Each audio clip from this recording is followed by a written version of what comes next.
You write that in like 5 minutes or what? Bro.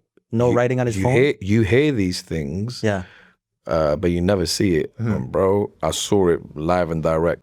Hey, MuchMusic, what's going on, man? I'm here with the freshest guy in the room, bro. Why you have to do that to me, bro? Raf-Saperra, welcome to MuchMusic, gang. Thank you, bro. Thank you. It's good to be here. It's really nice to meet you, man. Prior to all of this, man, it was just so cool to see all your discography and everything that you do. But your fashion is a huge standout. Last night, you just came back from Junos, right? Yeah. What was the honest experience of the Junos, bro? All the Canadian icons were there. Yeah, to be honest, it was crazy, bro, because it was my first like award show ceremony as a recording artist, period. Like, yeah. You know, there was a lot to take in, but also just a lot to like kind of educate myself on. I was even telling bro, I was like, raw, there's a few artists who I didn't actually know that were actually Canadian, you know, like Sum 41 and stuff. So I'm like, raw, like, I'm getting clued up on a lot of stuff, but also looking out and seeing like legendary, you know, folk and like songwriter Joni Mitchell. I'm just seeing, crazy. We're in the same room with some massive legends. But yeah, no, it was crazy because I saw so many familiar faces, so many of my friends in the industry who I've just been seeing, like, you know, on social media and stuff. And now we're, you know, we're here, you know, at the Junos, and been like my first orange carpet, should I say? Yeah. So we had to make sure we pulled up looking fly, bro, you know. Yo, you did, fam. I ain't gonna lie. I mean, I feel like fashion is a huge part of your brand. Would you say? Yeah, I would, to be honest. I feel like it's definitely something that's evolved and it'll continue evolving over the years. But yeah, undeniably, bro, that's another, I'd say, like another intersection at which, you know, the Raf-Saperra brand lives at. That's also another kind of space of culture. You know, I'm a massive film head, bro. Like, so I try to capture these things, whether it's fashion, whether it's cinema, whether it's music. And I think that's just like the rum punch of what, at least aesthetically, makes me me. Yeah, what made that look? What made that look? How'd you come about to you know, get inspired by that look? What film inspired that look, even, if anything? Okay, I mean, I'd say I'm a massive fan of Italian film director Mario Bava. Okay. And he's got a film called Blood and Black Lace. Ha visto come l'assassino ha infierito su quella poveretta? Yeah, I'd say that's what inspired that look, Blood and Black Lace. It's my first time, so... Yeah, so you want to come hard, like you were playing around. Trust me, but at the same time, I still wanted to keep it light because I'm like, you know, I don't really know. I don't want to go over there and I'm overdressed. What we put together was kind of like, you know, it still maintains a very elevated street style silhouette. But at the same time, it didn't look, you know, too casual either.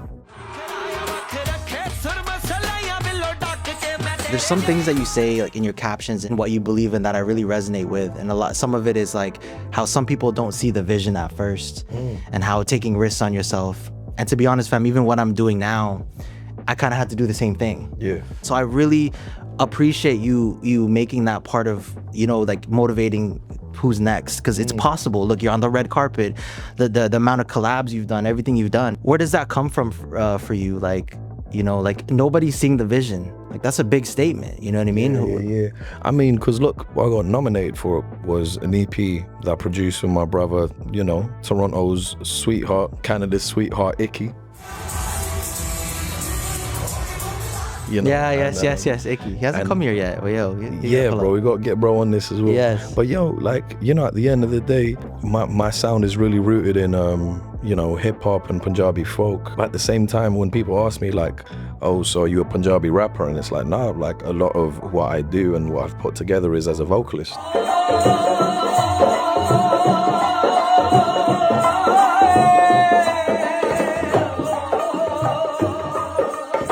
Yeah. I work within compositions, I work within melody, and as a vocalist, and, you know, all those years of practicing and, you know, honing my craft and putting all those countless hours into practice, I think it's very important that I kind of explore my vocal range and capabilities in other genres.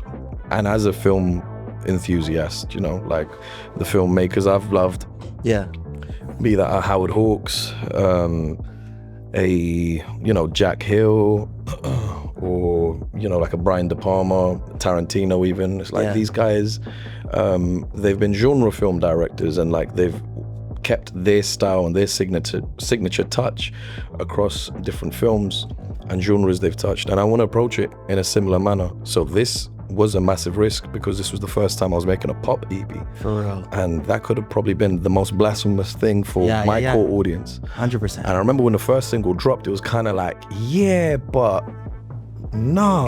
Yeah.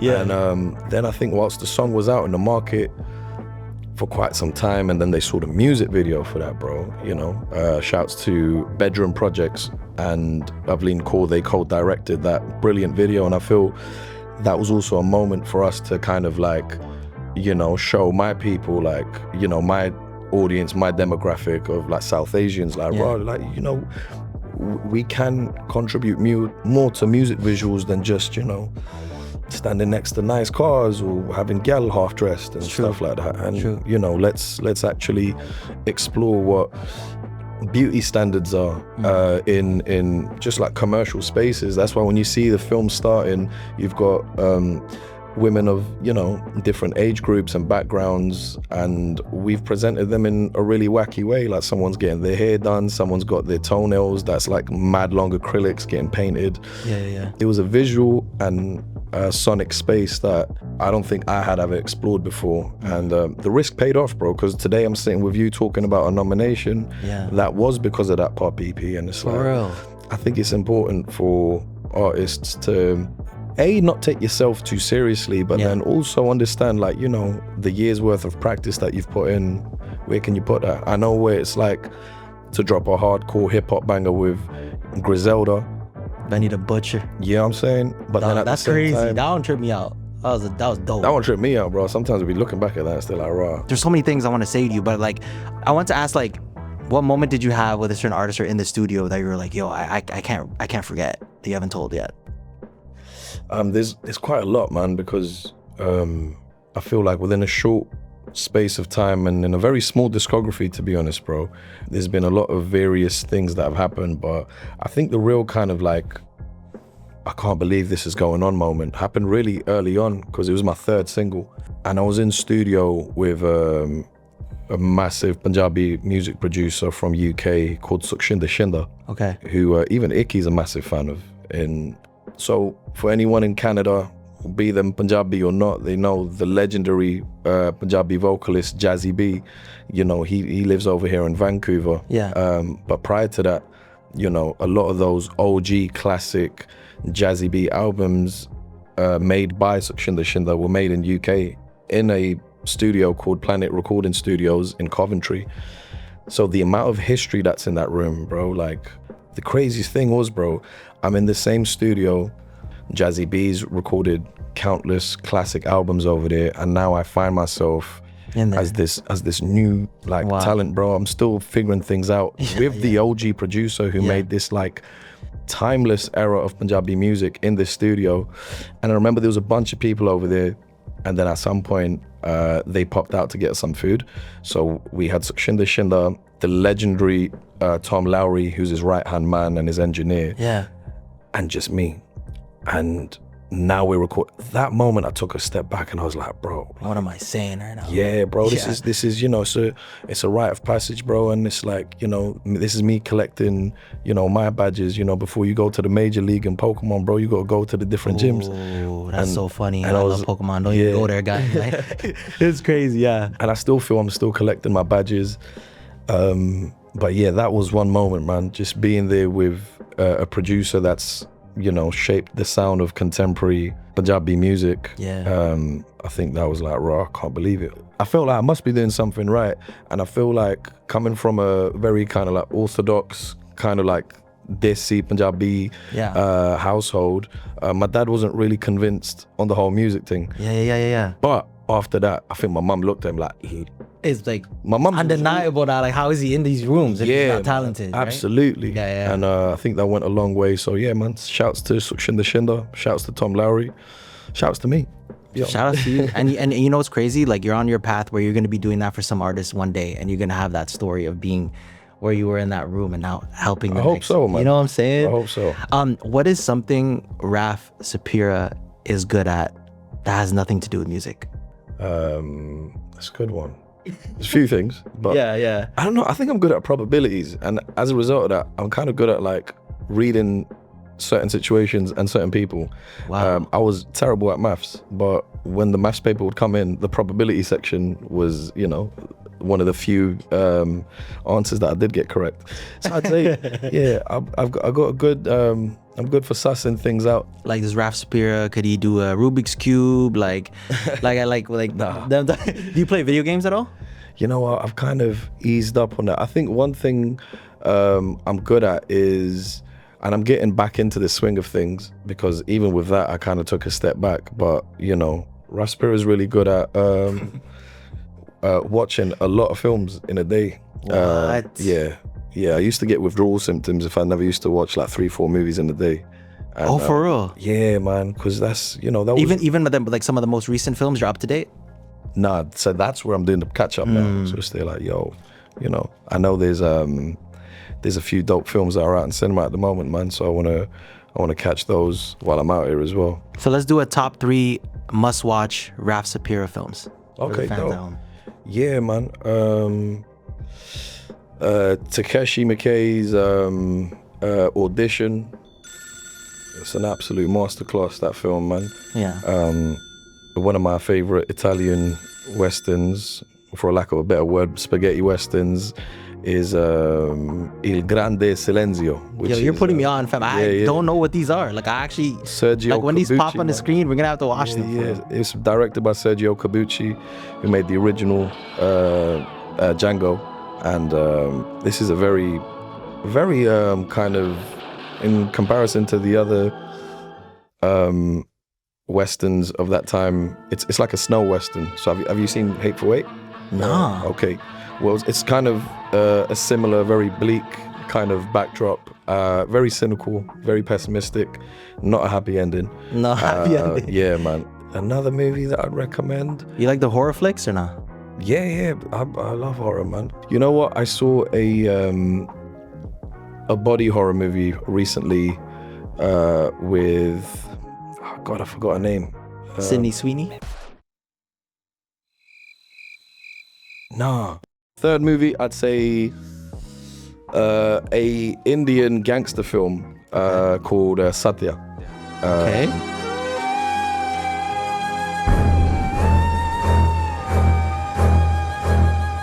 Yeah, that's really dope. Yo, I seen a couple Indian fighting scenes. They don't play about that. What's going on here? Like, I feel like some of them can take on the Avengers gang. I'm not gonna lie. Bro, Like, one man is enough. Yeah, no, Yeah. bro. Like, he's, you know, the protagonist, and you see how I immediately said he. Yeah. Some Indian fight sequences are crazy. Yo, they actually are, bro. I'm like, Yeah, yo. they'll have man them gassed thinking like, I can take on 20 people. No, No. don't do that. If you're getting jumped by 20 man, run. Yo, for real. No, I mean, have you thought about any collaborations, like artists that you still want to work with? That's because you're a collaboration demon right now. I'm not gonna lie. I wanted to touch on the Benny one. When you first heard Benny's what do you call it, verse on your song, were you with him in that time, or was it kind of like, bro. Yeah. Benny and I got to perform together at Jazz Cafe Festival in London, and that was also the first time West Side Gun was performing in UK, period. Okay. I fuck with the whole Griselda squad, bro. Yeah. You know, Conway, Benny, West Side, that's the bros. And it's like, yo, I'm now getting to perform, like, support to Benny, you know? And I'm the only Punjabi artist on this lineup. It was a massive risk. So I got to give, you know, props to the Jazz Cafe, you know, team and whoever curated that to have me on one before Benny. But what that ended up doing is, by the time I was on my last song, which was Rolling Thunder with Conway the Machine, I've just, you know, I'm performing, and then I've seen from the corner of my eye, the whole squad was over there. I'm just seeing West Side, Benny, and all the Griselda heads just like, you know. That's crazy. Just everyone's just like, yeah. That's tough, bro. It was. And then the next day, I think Benny was flying out. Yeah, it was like, yo, if there's a time to do it, it's going to be now. Then we went over to studio. You write that in like 5 minutes or what? Bro. No writing on his phone? You hear these things, but you never see it. And bro, I saw it live and direct. First of all, we played Benny a bunch of beats, And there was just like at least 15, 20 of us in studio. Someone's playing PlayStation, someone's doing this, someone's catching up with so-and-so. Yeah. Benny's just in, you know, he's locked in. Yeah. He likes a beat, he's like, shortlist that one. Yeah. Here's another one, da-da-da-da-da. Craziest thing is, the beat that was selected was made for the original Venom's EP, which was produced in 2023. But we weren't able to get this beat on that project. So we thought it was a dope beat, but it got scrapped. Bro, we've played him all this stuff, and then he hears that beat, and then I just see Benny lean forward, and he's there like, nah, don't you lot dare play any other beat after this one. He's like, that's this. That's it. And I was like, yo, that's dope. And bro, literally, it went on for like maybe about an hour and a half. Yeah. I'm just seeing Benny in the corner, just on some. Really? Everyone's talking, doing their thing. He was just tough. on bro, there was no pen, no paper, no taking the phone out, crazy. no texting. He'd step out, he'd come back in, smoke some dank, go out, come in. And he's like, yo, I'm ready. And bro, we literally saw him lay that entire verse down from the top. That's crazy. I said, what? From the ad-libs. And I was like, you know what, bro? There's definitely, outside of all the fly shit, all the street shit, like, it's very important to kind of highlight the fact, sometimes it could be looked over, but like, these are mans who have actually, like, you know, their swordplay is phenomenal, like, bro. their pen is just sharp. Insane, bro. Yeah. Their ability, their skill. Yeah. And I think there's more to that skill than just being like, raw, it's just hip hop or underground vibes, or, you know, murder music and all of them kind of things. And it's like, bruv, these men they're Shaolin with it, bro, you know? Yeah, that was cool, and you were there to experience it. Trust me, bro.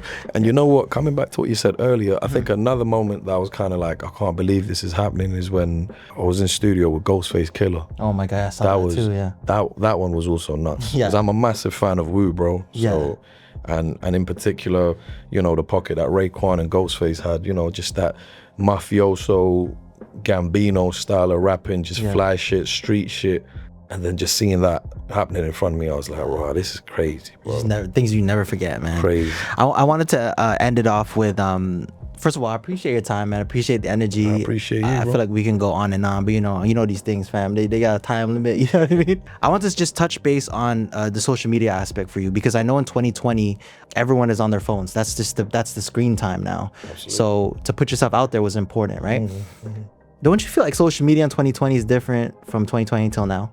100%, bro. Because fam, sometimes I feel drained, bro. And like you said, we spoke about it off cam, like how about like, you know, like drafting things and preparing things. I felt like I never had to do that before. Now I have to. Yeah. You know what I mean? Why? Like what is your take on social media now? It is an important tool for us to put ourselves out there and, you know, engage with the fans. But how important is that balance, and how do you feel about it now? I think Gary Vee was saying this, bro. It's like social media isn't really social anymore. Yeah. You know what I mean? Interest media. Yeah, bro. Yeah. And I think that's what's kind of going on. Like, you're being shown the things that you specifically like. Right. Like, your algorithm might look completely different Facts. to mine. What's on Raf-Saperra's algorithm? You know what? Just at the moment, fly fits and lots of film moments and lots of like really dope cooked AI kind of videos. Okay. I was hoping you would say jewelry, because I know you got that jewelry on you. I have a segment that I do with artists. Actually, I asked if I could wear the jewelry and see how it feels and what the inspiration is. Yeah. You know what I mean? But you kept it calm today. You know what I mean? You kept it tucked today. Next time I see you, yeah. We're pulling up with the chains. Next time I see you, yeah. Yeah. So I guess your answer was it's an interest media space. It's an interest media space, and I think that's why we've probably just got to be a bit more better prepared. Yeah. And but look, man, like sometimes we gotta be able to evolve with time, you know. Sometimes I tell my folks that as well, like, bruv, like, Dad, why can't you just order an Uber for yourself?